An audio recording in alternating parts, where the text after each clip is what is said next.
Olá, eu sou Marcos Alexandre, pastor da Igreja Presbiteriana de Itauá, e quero iniciar o nosso vídeo de hoje fazendo uma pergunta a você. A morte de Cristo era realmente necessária? Não haveria uma outra forma de obtermos o perdão por nossos pecados? É pensando nisso que eu quero conversar com você sobre a necessidade da morte de Cristo. Na semana passada, acompanhando nosso curso de Doutrinas da Graça, nós vimos a condição do ser humano. E esta semana nós falaremos sobre a importância de Jesus Cristo como Redentor. Então, o objetivo desse vídeo é entender a necessidade da morte de Jesus para o perdão e salvação dos pecadores. No tempo do apóstolo Paulo, muitos consideravam a pregação sobre a morte de Jesus uma loucura. Tanto é que Paulo escreveu: certamente a palavra da cruz é loucura para os que se perdem. 1 Coríntios, capítulo 1, nós vemos isso. Entre os versos 18 e 25, o desenvolvimento do texto. Eles questionavam: como poderia Deus matar seu próprio filho inocente pelos pecados dos outros? Como isso pode ser aceitável diante de Deus? Que Deus é esse que se propõe a permitir tal troca? Há diversas teorias sobre a necessidade da morte de Jesus, pelo menos 6. Eu não vou expor todas para não deixar o nosso vídeo muito longo. Se você tiver interesse, você coloca nos comentários, que a gente então depois desenvolve no próximo vídeo mais sobre o assunto. Mas eu vou apenas citar 2. A primeira: alguns acreditam que Jesus morreu para dar um exemplo. Outros dizem que Jesus morreu para pagar um resgate a Satanás. Contudo, o ensino bíblico afirma que Cristo teve que enfrentar a terrível cruz para que fôssemos perdoados. Sem perdão, não existe salvação. A Bíblia nos diz que Deus é justo. Ele tem uma visão diferente da nossa quando o assunto é pecado. O pecado, queridos, é tão terrível que provoca a morte. Vemos isso em Romanos 6:23. Por isso, ele exige reparação, restauração, conserto, retratação. A cruz é o caminho dessa restauração. Ela aponta para a justiça de Deus. Entender esse assunto é indispensável para a nossa compreensão sobre a salvação.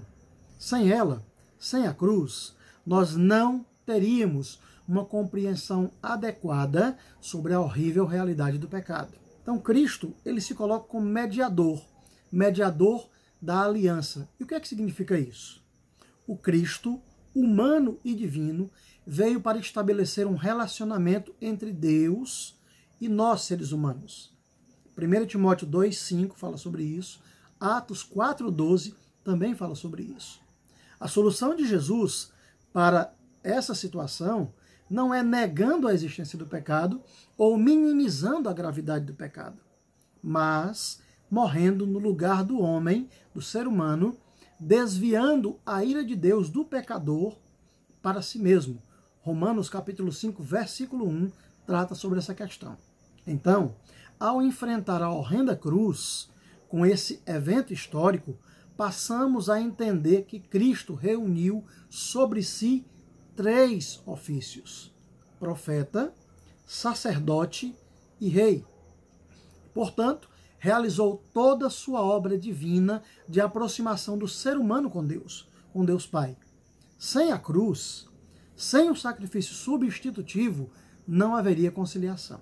No ofício profético, vemos que Jesus tem a grande função de revelar o caráter do Pai. Evangelho de João, capítulo 1:18 e capítulo 14, versículo 9, tratam sobre isso. Toda revelação está personificada na pessoa de Cristo. E Cristo como profeta, como aquele que anuncia a palavra de Deus. No ofício sacerdotal, Cristo nos reconcilia com o Pai, oferecendo um sacrifício que desvia a ira de Deus sobre nós. Hebreus 7, versos 26 a 28 vão falar sobre isso. assentado à destra de Deus, Jesus continua exercendo esse ofício de sacerdote, intercedendo por seu povo. Romanos 8, versículo 34, trata sobre isso. No ofício real, entendemos o governo que Cristo exerceu e exerce a partir de sua obra na cruz. Mateus 28, 18, 1 Timóteo 3, 16 e Efésios 1, 21 e 22 tratam sobre isso. Ele governa todas as coisas para benefício de sua igreja. Seu governo é a garantia de que sua morte não foi em vão e a redenção finalmente se consumará ou se completará quando na segunda vinda de Cristo. Dois conceitos teológicos se misturam aqui nesse assunto: a justiça de Deus e o pecado do homem. Gênesis 6:5, Eclesiastes 7:29, Jeremias 17:9 e Salmos 14:1 vão falar sobre isso. Francis Schaeffer disse algo interessante sobre esse assunto. Ele disse: essa concepção da universalidade do pecado é o maior e mais genuíno nivelador da humanidade. Todos os homens, ou todos os seres humanos, possuem essa marca terrível em suas vidas. Estão todos na mesma situação. A cruz, ela foi necessária. E foi necessária para nos mostrar essas duas realidades. O quanto o pecado é terrível e o quanto Deus é justo. Deus é santo e não tolera o pecado. Deus ama a justiça, mas odeia a iniquidade, é o que diz o Salmo 45, versículo 7. Nos estudos teológicos modernos, há uma tendência de negar que Jesus soubesse que precisaria morrer. Afirmam que Jesus não tinha consciência do que iria acontecer com ele, o que é um grande erro, porque basta observar os evangelhos para perceber que ele, Jesus, sempre teve consciência do que iria acontecer. Lucas 9:22 e Mateus 16:21 afirmam, através da própria fala de Jesus, que ele prediz a sua morte. Também Isaías 53 afirma que Jesus não veio enganado. Ele tinha perfeita consciência do que teria de passar.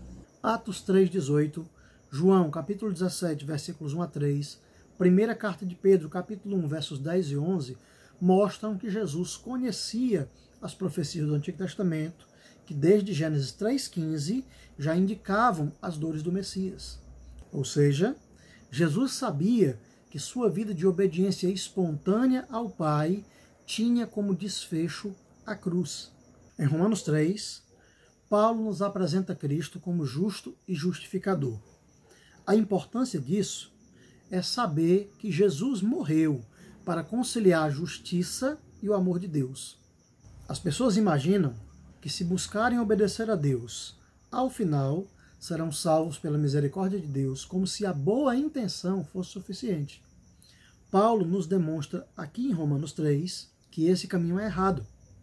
A lei não foi feita para salvar, mas para apontar o pecado.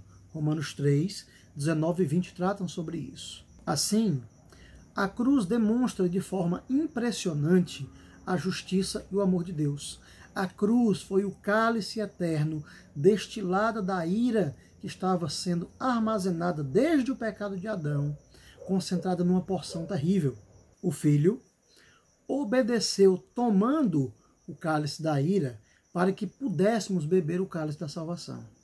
E quando ele terminou seu cálice, não sobrou nenhuma gota para nós que, de forma grata, recebemos o benefício oriundo de sua morte. A morte de Jesus Cristo é a grande demonstração do poder, da soberania, da justiça e do amor de Deus.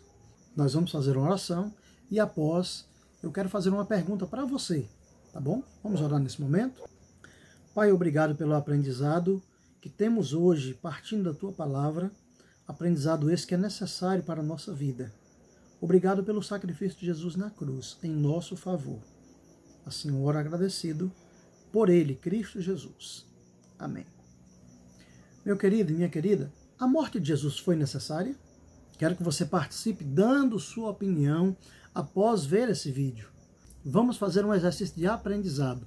Coloque aí nos comentários como você vê aquilo que tratamos aqui hoje. Coloque aí nos comentários. Vejo a morte de Jesus como... Você coloca o complemento, tá bom? Que Deus abençoe sua vida e tenhamos um início de semana e uma semana na presença do bondoso Deus.